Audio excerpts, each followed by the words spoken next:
ಜನಧ್ವನಿ ನ್ಯೂಸ್ಗೆ ಸ್ವಾಗತ.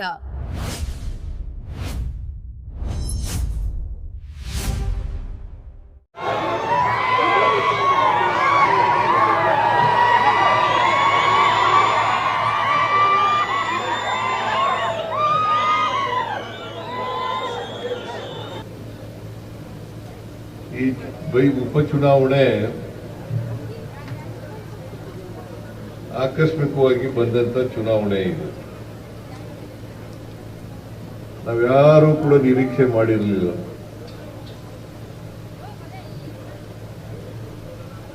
ಎಚ್.ವೈ. ಮೇಟಿಯವರು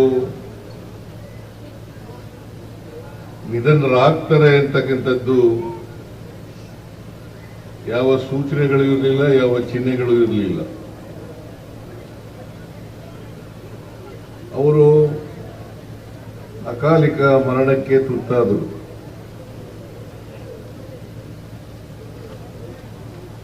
ಅವರು ನಿಧನರಾದರಿಂದ ಬಾಗಲಕೋಟೆ ವಿಧಾನಸಭಾ ಕ್ಷೇತ್ರ ಖಾಲಿಯಾಯಿತು. ಈ ಖಾಲಿಯಾದಂತ ಜಾಗವನ್ನ ಭರ್ತಿ ಮಾಡಲಿಕ್ಕೋಸ್ಕರ ಈ ಉಪಚುನಾವಣೆ ನಡೀತಾ ಇದೆ. ಇಲ್ಲದೆ ಹೋದರೆ ಕಾನೂನು ರೀತಿಯ 5 ವರ್ಷಕ್ಕೊಮ್ಮೆ ಚುನಾವಣೆ ನಡೀಬೇಕು. ಮಧ್ಯದಲ್ಲಿ ನಿಧನರಾದರೆ ಆ ಜಾಗ ಹಾಗೆ ಖಾಲಿ ಬಿಡ್ಲಿಕ್ಕೆ ಸಾಧ್ಯ ಇಲ್ಲ. ಅದನ್ನು ಭರ್ತಿ ಮಾಡಲೇಬೇಕು. ಆದ್ರಿಂದ ಈ ಉಪಚುನಾವಣೆ ನಡೀತಾ ಇದೆ. ಈ ಉಪಚುನಾವಣೆಯಲ್ಲಿ ಎಚ್.ವೈ. ಮೇಟಿಯವರ ಸ್ಥಾನವನ್ನು ಭರ್ತಿ ಮಾಡಲಿಕ್ಕೆ ಅವರ ಸ್ವಂತ ಮಗ ಉಮೇಶ್ ಮೇಟಿಯವರನ್ನ ನಾವು ಅಭ್ಯರ್ಥಿಯನ್ನಾಗಿ ಮಾಡಿದ್ದೇವೆ.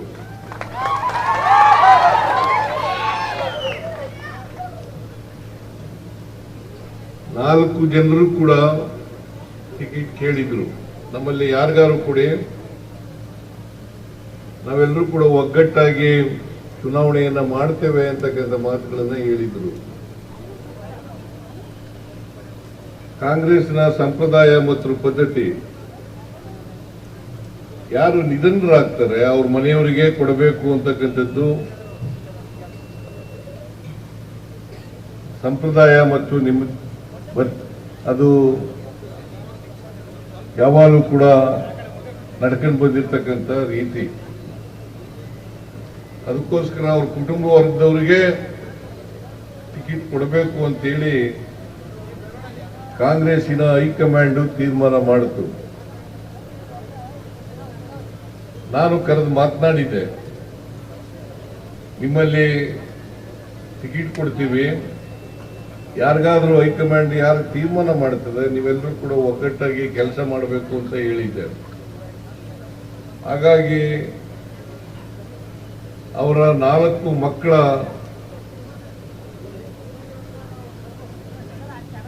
ಟಿಕೆಟ್ ಕೇಳಿದವರಲ್ಲಿ ಉಮೇಶ್ ಮೇಟಿಯವರನ್ನ ಅಭ್ಯರ್ಥಿಯನ್ನಾಗಿ ಕಾಂಗ್ರೆಸ್ಸಿನ ಹೈಕಮಾಂಡ್ ಮಾಡಿದೆ.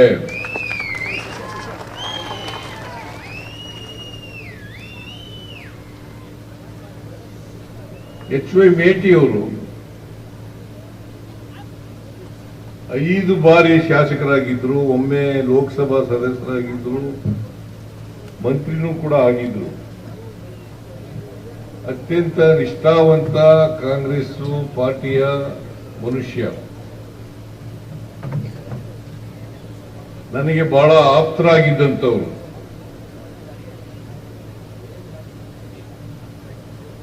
ನಾನು ಜನತಾದಳದಲ್ಲಿದ್ದಾಗ ಜನತಾದಳದಲ್ಲಿದ್ದರು,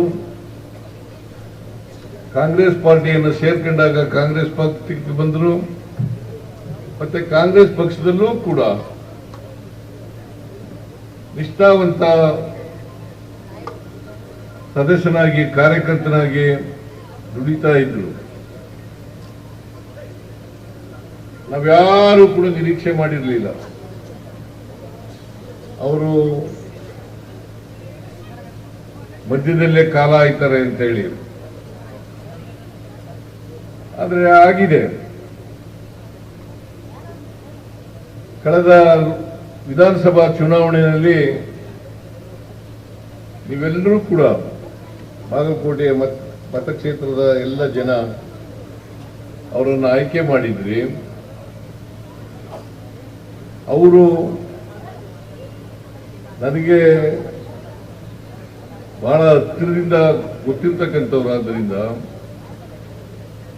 ಅವರು ಜನಪರವಾಗಿ ಇರ್ತಕ್ಕಂಥ ವ್ಯಕ್ತಿಯಾಗಿದ್ದರು, ಶಾಸಕರಾಗಿದ್ದರು. ಬಹಳಷ್ಟು ಜನಪರವಾದಂಥ ಕೆಲಸಗಳನ್ನು ಮಾಡ್ತಾ ಇದ್ರು, ಅಭಿವೃದ್ಧಿ ಕೆಲಸಗಳನ್ನು ಮಾಡ್ತಾ ಇದ್ರು. ನನ್ನ ಹತ್ರ ಬರ್ತಿದ್ರು ಯಾವಾಗಲೂ ಕೂಡ. ಬೆಂಗಳೂರು ಬಂದಾಗೆಲ್ಲ ನನ್ನನ್ನು ಭೇಟಿ ಮಾಡದೆ ಹೋಗ್ತಿರ್ಲಿಲ್ಲ. ಆ ಭೇಟಿಯಾದಂಥ ಸಂದರ್ಭದಲ್ಲಿ ಬಾಗಲಕೋಟೆ ಕ್ಷೇತ್ರದ ಅಭಿವೃದ್ಧಿ ಬಗ್ಗೆ ಮಾತ್ರ ಚರ್ಚೆ ಮಾಡ್ತಾ ಇದ್ರು. ಈ ಅಭಿವೃದ್ಧಿ ಪಡಿಸಲಿಕ್ಕೆ ಅನೇಕ ಪ್ರಯತ್ನಗಳನ್ನು ಅವರು ಮಾಡಿದ್ದಾರೆ, ಮತ್ತೆ ಅಭಿವೃದ್ಧಿ ಪಡಿಸಿದ್ದಾರೆ ಅಂತಕ್ಕಂಥ ಮಾತುಗಳನ್ನ ಹೇಳಲಿಕ್ಕೆ ಬಯಸ್ತಾ ಇದ್ದೇವೆ. ಸೊ ಅವ್ರ ಜಾಗದಲ್ಲಿ ಉಮೇಶ್ ಮೇಟಿನೂ ಕೂಡ ಅವರ ಹಾಕಿಕೊಟ್ಟಂತ ದಾರಿನಲ್ಲೇ ನಡೀತಾರೆ ಅಂತಕ್ಕಂಥ ವಿಶ್ವಾಸ, ನಂಬಿಕೆ ನನಗಿದೆ. ನೀವೆಲ್ಲರೂ ಕೂಡ ಉಮೇಶ್ ಮೇಟಿಯವರನ್ನ ಇನ್ನು 2 ವರ್ಷ ಅವಧಿ ಇದೆ. ಈ 2 ವರ್ಷದ ಅವಧಿಗೆ ಉಮೇಶ್ ಮೇಟಿಯವರನ್ನ ಆಶೀರ್ವಾದ ಮಾಡಿ ವಿಧಾನಸಭೆಗೆ ಕಳಿಸಿಕೊಡಬೇಕು ಅಂತೇಳಿ ನಿಮ್ಮಲ್ಲಿ ಅತ್ಯಂತ ಕಳಕಳಿಯಿಂದ ಪ್ರಾರ್ಥನೆಯನ್ನ ಮಾಡಲಿಕ್ಕೆ ಬಯಸ್ತಾ ಇದ್ದೇನೆ.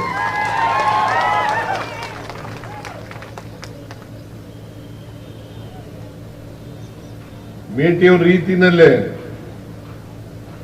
ಉಮೇಶ್ ಮೇಟಿನೂ ಕೂಡ ನಿಮ್ಮ ಪರವಾಗಿ ಧ್ವನಿ ಎತ್ತಾರೆ ವಿಧಾನಸಭೆಯಲ್ಲಿ. ಈ ಕ್ಷೇತ್ರದ ಅಭಿವೃದ್ಧಿಯನ್ನು ಮಾಡ್ತಾರೆ ಅಂತಕ್ಕಂಥ ನಂಬಿಕೆ, ವಿಶ್ವಾಸ ಇದೆ. ನಾನು ಈ ರಾಜ್ಯದ ಮುಖ್ಯಮಂತ್ರಿ, ಕರ್ನಾಟಕದಲ್ಲಿ ಕಾಂಗ್ರೆಸ್ ಸರ್ಕಾರ ಇದೆ.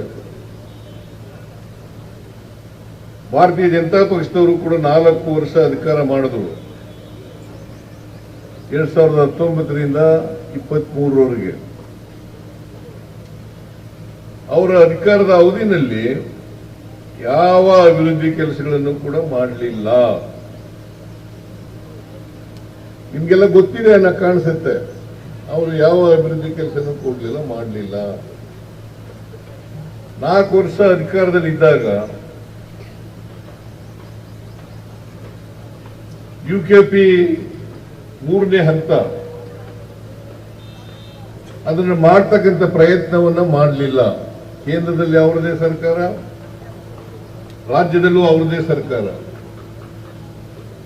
ಎರಡೂ ಕಡೆ ಅವ್ರದೇ ಸರ್ಕಾರ ಇದ್ರೂ ಕೂಡ ನರೇಂದ್ರ ಮೋದಿ ಅವರು ಕೇಂದ್ರದ ಪ್ರಧಾನಮಂತ್ರಿ, ಇಲ್ಲಿ ಯಡಿಯೂರಪ್ಪನವರು, ಬಸವರಾಜ ಬೊಮ್ಮಾಯಿ ಅವರು ಮುಖ್ಯಮಂತ್ರಿಗಳಾಗಿದ್ದರು. 2 ವರ್ಷ ಮುಖ್ಯಮಂತ್ರಿಗಳಾಗಿದ್ದರು. ಅವ್ರು ಯಾರು ಕೂಡ ಪ್ರಯತ್ನ ಮಾಡಲಿಲ್ಲ.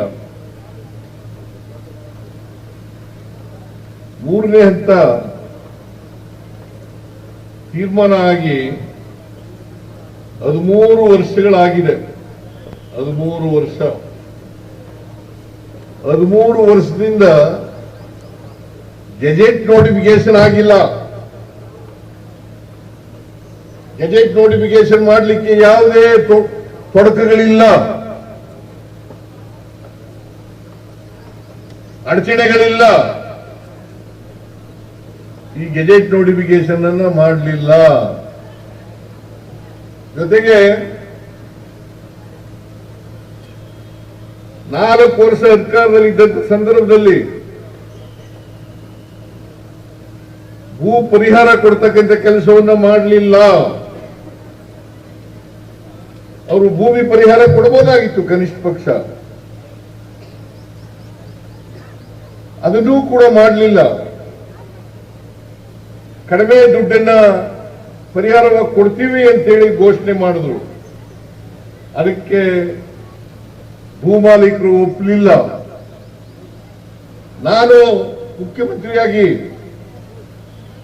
ರೈತ ಸಂಘಟನೆಗಳನ್ನ, ಶಾಸಕರನ್ನ, ಮಾಜಿ ಶಾಸಕರನ್ನ ಕರೆದೆ, 2 ಮೀಟಿಂಗ್ಗಳನ್ನು ಮಾಡಿದೆ. 2 ಮೀಟಿಂಗ್ಗಳನ್ನು ಮಾಡಿ ಭೂಮಿ ಪರಿಹಾರ ಕೊಡ್ತಕ್ಕಂಥ ಕೆಲಸವನ್ನ ತೀರ್ಮಾನ ಮಾಡತಕ್ಕಂಥ ಪ್ರಯತ್ನವನ್ನ ಮಾಡಿದೆ. 1 ಎಕರೆ ನೀರಾವರಿ ಜಮೀನಿಗೆ 40 ಲಕ್ಷ, ಖುಷ್ಕಿ ಜಮೀನಿಗೆ ಅಂದ್ರೆ ಒಣ ಬೇಸಾಯ ಜಮೀನಿಗೆ 30 ಲಕ್ಷ ರೂಪಾಯಿಗಳನ್ನ ಒಂದೇ ಹಂತದಲ್ಲಿ ಒಪ್ಪಂದದ ರೀತಿಯಲ್ಲಿ ಪರಿಹಾರವನ್ನು ಕೊಡ್ತಕ್ಕಂಥ ಕೆಲಸವನ್ನು ಮಾಡಿದೆ. ರೈತರು ಕೂಡ ಒಪ್ಪಿಕೊಂಡ್ರು, ಶಾಸಕರು ಕೂಡ ಒಪ್ಪಿಕೊಂಡ್ರು. ಈಗಾಗಲೇ ಪ್ರಾರಂಭ ಮಾಡಿದ್ದೀವಿ ಅದನ್ನು. ರೈತರಿಗೆ ಪರಿಹಾರ ಕೊಡಲಿಕ್ಕೆ ಕೆಲಸ ಪ್ರಾರಂಭ ಮಾಡಿದ್ದೀವಿ. ಇನ್ನು 2-3 ವರ್ಷಗಳಲ್ಲಿ ಎಲ್ಲ ರೈತರಿಗೆ ಪರಿಹಾರವನ್ನು ಕೊಟ್ಟು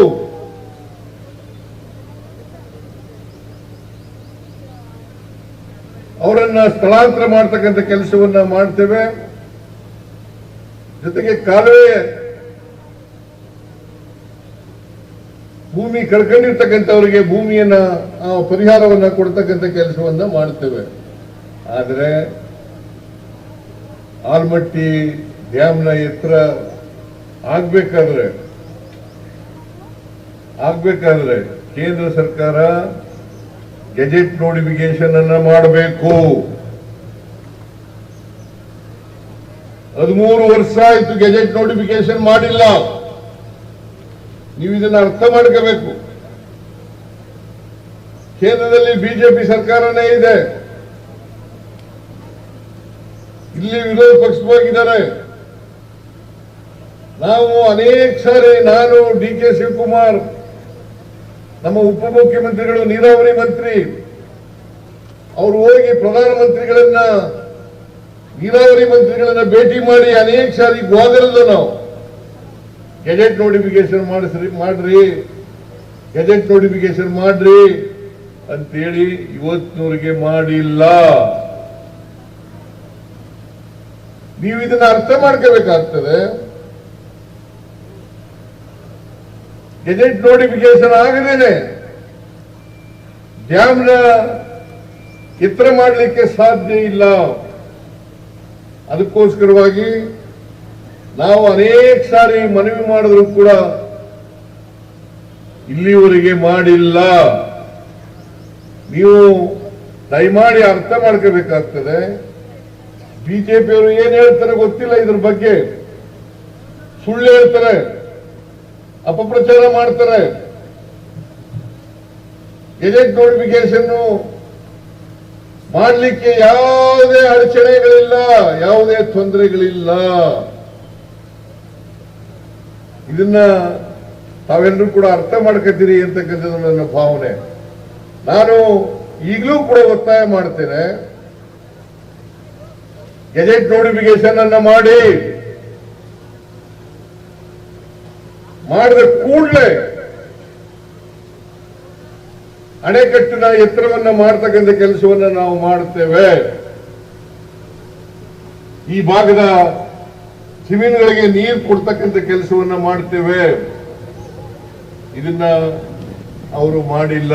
4 ವರ್ಷ ಸರ್ಕಾರದಲ್ಲಿದ್ದಾಗಲೂ ಮಾಡಿಲ್ಲ, ನಾವು ಅಧಿಕಾರಕ್ಕೆ ಬಂದಾಗಲೂ ಕೂಡ ಮಾಡಲಿಲ್ಲ, ಮುಂದೆನೆ ಮಾಡ್ತಾರೆ ಅಂತಕ್ಕಂಥ ನಂಬಿಕೆ ಇಲ್ಲ.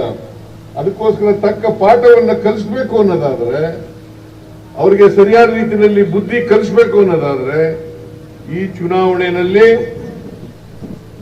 ಚರಂತಿ ಮಠ್ ಭಾರತೀಯ ಜನತಾ ಪಕ್ಷದ ಅಭ್ಯರ್ಥಿ. ಎಂತ ಚರಂತಿ ಮಠ ಅವನು ಈರಣ್ಣ ಚರಂತಿ ಮಠ್ ಈರಣ್ಣ ಚರಂತಿ ಮಠ್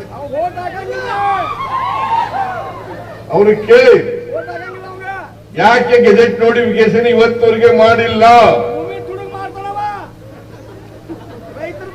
ಗೆಜೆಟ್ ನೋಟಿಫಿಕೇಶನ್ ಮಾಡಿ ನಮ್ಮೂರಿಗೆ ವೋಟ್ ಕೇಳಕ್ ಬರ್ರಿ ಅಂತ ಹೇಳ್ತಕ್ಕಂಥ ಕೆಲಸವನ್ನ ನೀವೆಲ್ಲರೂ ಕೂಡ ಮಾಡಬೇಕು ಅಂತಕ್ಕಂಥದ್ದು ನನ್ನ ಅತ್ಯಂತ ಕಳಕಳಿಯ ಮನವಿ ಅಂತಕ್ಕಂಥ ಮಾತುಗಳನ್ನ ನಿಮಗೆ ಹೇಳಲಿಕ್ಕೆ ಬಯಸ್ತಾ ಇದ್ದಾರೆ. ಏನು ಮಾಡಲಿಲ್ಲ,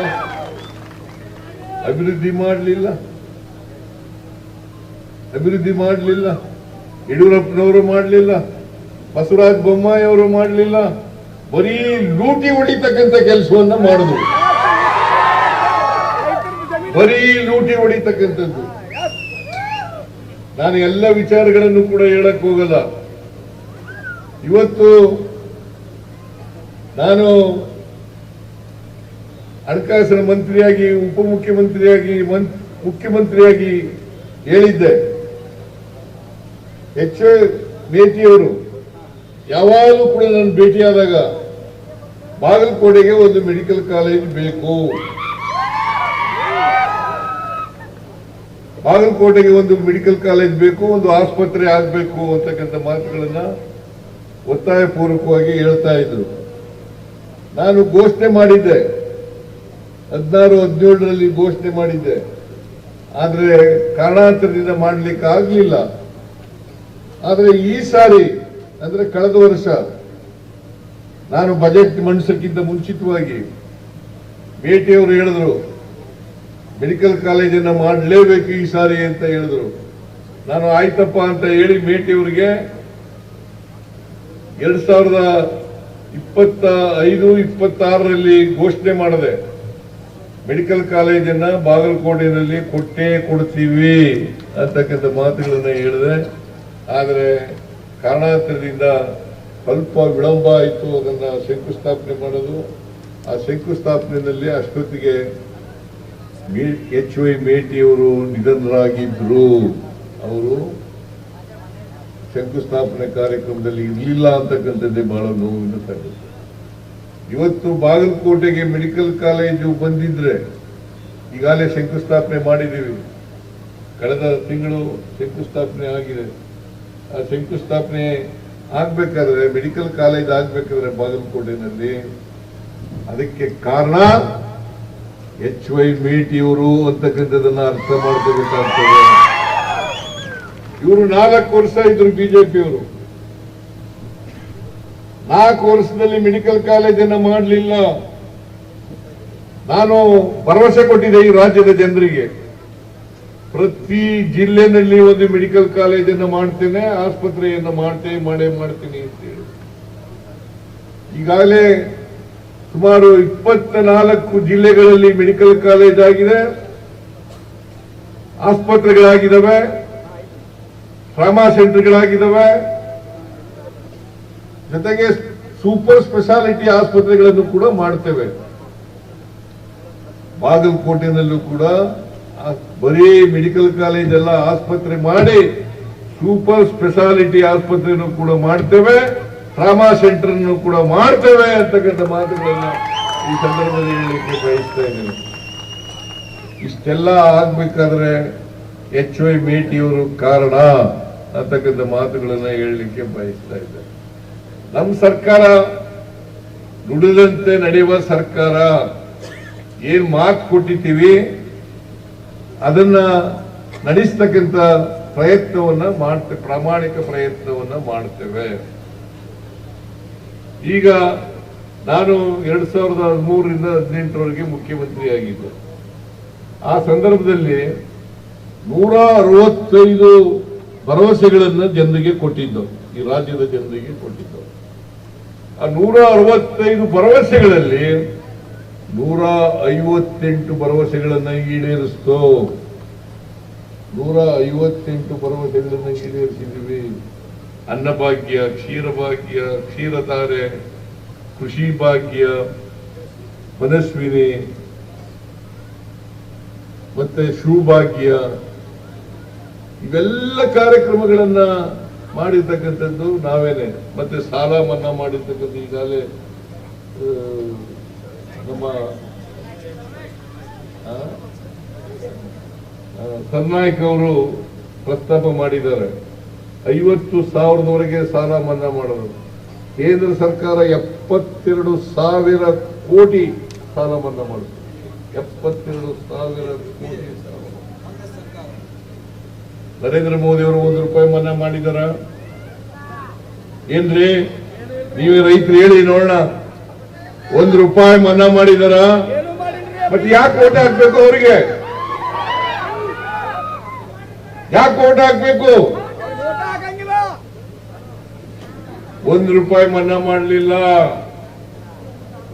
ಇವತ್ತು ನಮ್ಮ ಸರ್ಕಾರ ಬಂದ ಮೇಲೆ, ಅಧಿಕಾರಕ್ಕೆ ಬಂದ ಮೇಲೆ, ಯಾಕಂತಂದ್ರೆ ಕೊರೋನಾ ರೋಗದಿಂದ ಬಹಳ ಜನ ಹೈರಾಣಾಗಿದ್ರು, ಕಷ್ಟದಲ್ಲಿ ಸಿಕ್ಕಾಕೊಂಡಿದ್ರು. ಅದಕ್ಕೋಸ್ಕರ ನಾವು ನಮ್ಮ ಸರ್ಕಾರ ಯೋಚನೆ ಮಾಡಿತು, ಬಡವರಿಗೆ, ರೈತರಿಗೆ, ಮಹಿಳೆಯರಿಗೆ ವಿಶೇಷವಾಗಿ ಸಹಾಯ ಮಾಡಬೇಕು ಅಂತೇಳಿ 5 ಗ್ಯಾರಂಟಿ ಯೋಜನೆಗಳನ್ನ ಘೋಷಣೆ ಮಾಡೋದು. ಗ್ಯಾರಂಟಿ ಯೋಜನೆಗಳು ಯಾರ್ಯಾರು? ಗ್ಯಾರಂಟಿ ಬಸ್ನಲ್ಲಿ ಶಕ್ತಿ ಯೋಜನೆ, ಯಾರ್ಯಾರು ಹೆಣ್ಮಕ್ಳು ಫ್ರೀಯಾಗಿ ತಿರುಗಾಡ್ತಾ ಇದ್ದೀರಲ್ವಾ? ಕೈ ಎತ್ತಿ ನೋಡೋಣ. ಯಾರು ಮಾಡಿದ್ರು ಇದು? ಬಿಜೆಪಿ ಅವ್ರು ಮಾಡಿದ್ರ? 4 ವರ್ಷ ಇದ್ರಲ್ಲ ತಾಯಿ. ಏನ್ರಮ್ಮ ಮಾಡಿದ್ರೇನ್ರಮ್ಮ? ಯಡಿಯೂರಪ್ಪ ಮಾಡಿದ್ನ? ಬಸವರಾಜ ಬೊಮ್ಮಾಯಿ ಮಾಡಿದ್ನ? ಇವತ್ತು ಎಲ್ಲಿಗಾದ್ರೂ ಹೋಗ್ಬೋದು, ಎಲ್ಲಿಗಾದ್ರೂ ಹೋಗ್ಬೋದು. ಸರ್ಕಾರದ ಬಸ್ಗಳಲ್ಲಿ ಫ್ರೀಯಾಗಿ 7 ಕೋಟಿ ಜನ ಇದ್ದಾರೆ ಕರ್ನಾಟಕದಲ್ಲಿ. 7 ಕೋಟಿ ಜನ, 3.5 ಕೋಟಿ ಮಹಿಳೆಯರಿದ್ದಾರೆ, ಹೆಣ್ಮಕ್ಳು ಇದ್ದಾರೆ, ವಿದ್ಯಾರ್ಥಿನಿಯರಿದ್ದಾರೆ. ಅವರೆಲ್ಲರಿಗೂ ಕೂಡ ಫ್ರೀಯಾಗಿ ಸರ್ಕಾರಿ ಬಸ್ನಲ್ಲಿ. ಯಾಕಂತಂದ್ರೆ ನಮ್ಮ ಉದ್ದೇಶ ಮಹಿಳೆಯರಿಗೆ ಆರ್ಥಿಕವಾಗಿ, ಸಾಮಾಜಿಕವಾಗಿ ಶಕ್ತಿ ತುಂಬಬೇಕು. ಅವರು ಸ್ವಾವಲಂಬಿಗಳಾಗಬೇಕು. ಅದಕ್ಕೋಸ್ಕರ ಶಕ್ತಿ ಯೋಜನೆಯನ್ನ ಜಾರಿಗೆ ತಗೊಬಂದು ನಾವು ಅಧಿಕಾರಕ್ಕೆ ಬಂದ ನಾವು ಮೇ 20, 1923ರಲ್ಲಿ ನಾವು ಅಧಿಕಾರಕ್ಕೆ ಬಂದು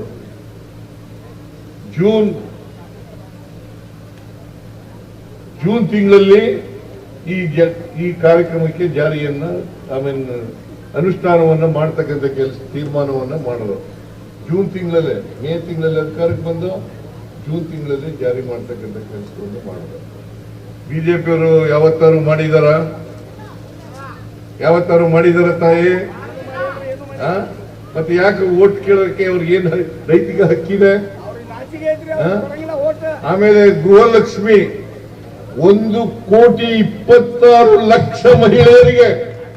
ಎಷ್ಟು? 1,26,00,000 ಮಹಿಳೆಯರಿಗೆ, ಮನೆ ಯಜಮಾನಿಯರಿಗೆ ತಿಂಗಳಿಗೆ 2,000 ರೂಪಾಯಿ.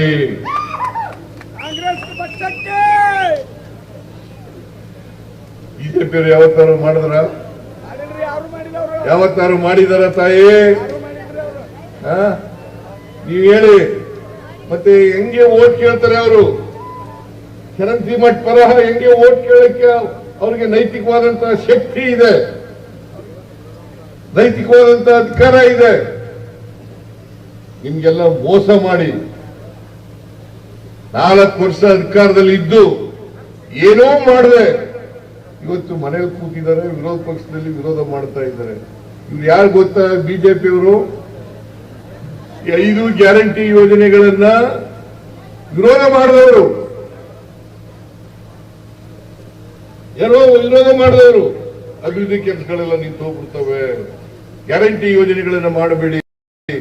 ಗ್ಯಾರಂಟಿ ಯೋಜನೆಗಳಿಗೆ ನಾವು ಖರ್ಚು ಮಾಡ್ತಾ ಇರ್ತಕ್ಕಂಥ ಹಣ ಎಷ್ಟು ಗೊತ್ತಾ? 52,000 ಕೋಟಿ ಒಂದು ವರ್ಷಕ್ಕೆ 52,000 ಕೋಟಿ. ಇದನ್ನ ಮಾಡಿದ್ರೆ ಖಜಾನೆ ಖಾಲಿ ಆಗ್ಬಿಡ್ತದೆ, ಖಜಾನೆ ಖಾಲಿ ಆಗ್ಬಿಡ್ತದೆ. ಸಿದ್ದರಾಮಯ್ಯನವರಿಗೆ ಬುದ್ಧಿ ಇಲ್ಲ, ಕಾಂಗ್ರೆಸ್ ಸರ್ಕಾರಕ್ಕೆ ಬುದ್ಧಿ ಇಲ್ಲ ಅಂತ ಹೇಳಿ ಟೀಕೆಗಳನ್ನು ಮಾಡಿದ್ರು, ನಮ್ಮ ಮೇಲೆ ಅಪಪ್ರಚಾರವನ್ನು ಮಾಡಿದ್ರು. ಪಾರ್ಲಿಮೆಂಟ್ ಎಲೆಕ್ಷನ್ ನಲ್ಲಿ ಪಾರ್ಲಿಮೆಂಟ್ ಎಲೆಕ್ಷನ್ ಆದ ತಕ್ಷಣ ನಿಲ್ಲಿಸ್ಬಿಡ್ತಾರೆ. ನಿಲ್ಲಿಸುವ ಪಾರ್ಲಿಮೆಂಟ್ ಎಲೆಕ್ಷನ್ ಆಗಿ 2 ವರ್ಷ ಆಯ್ತು, ನಿಲ್ಲಿಸಿದೀವ. 3ನೇ ವರ್ಷ ಕುಂತ ಬಂದಿದೆ, 4ನೇ ವರ್ಷಕ್ಕೆ ಕಾಲಿಡ್ತಾ ಇದ್ದೀವಿ, ನಿಲ್ಲಿಸಿಲ್ಲ.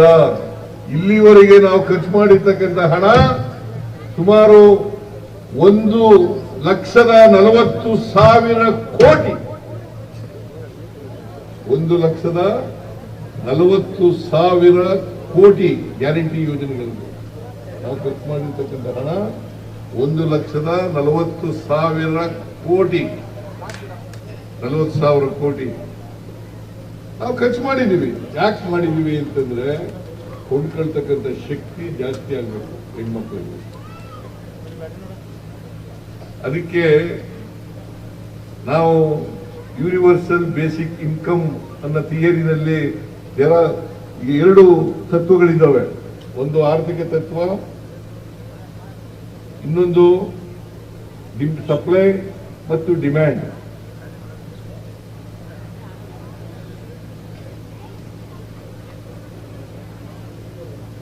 ಟ್ರಿಕಲ್ ಡೌನ್ ಆರ್ಥಿಕ ಥಿಯರಿ ಅನ್ನೋದ್ರಲ್ಲಿ ನಂಬಿಕೆ ಇಟ್ಟಿರೋರು ಬಿಜೆಪಿಯವರು. ಅದರಲ್ಲಿ ಮೇಲ್ಭಾಗ ಶ್ರೀಮಂತರಿದಾರಲ್ಲ, ಕಾರ್ಪೊರೇಟ್ ಬಾಡಿಗಳಿದಾವಲ್ಲ, ಅವ್ರ ಪರವಾಗಿರ್ತಕ್ಕಂಥವ್ರು ಬಿಜೆಪಿಯವರು. ನಾವು ಯೂನಿವರ್ಸಲ್ ಬೇಸಿಕ್ ಇನ್ಕಮ್ ಅವ್ರ ಪರವಾಗಿರ್ತಕ್ಕಂಥವ್ರು. ನಾವು ಕೆಳ ಸಮಾಜದಲ್ಲಿ ಇರ್ತಕ್ಕಂಥ ತಳ ಸಮುದಾಯದ ಜನ ಇದಾರಲ್ಲ, ಅವ್ರಿಗೆ ಶಕ್ತಿಯನ್ನು ತುಂಬಬೇಕು.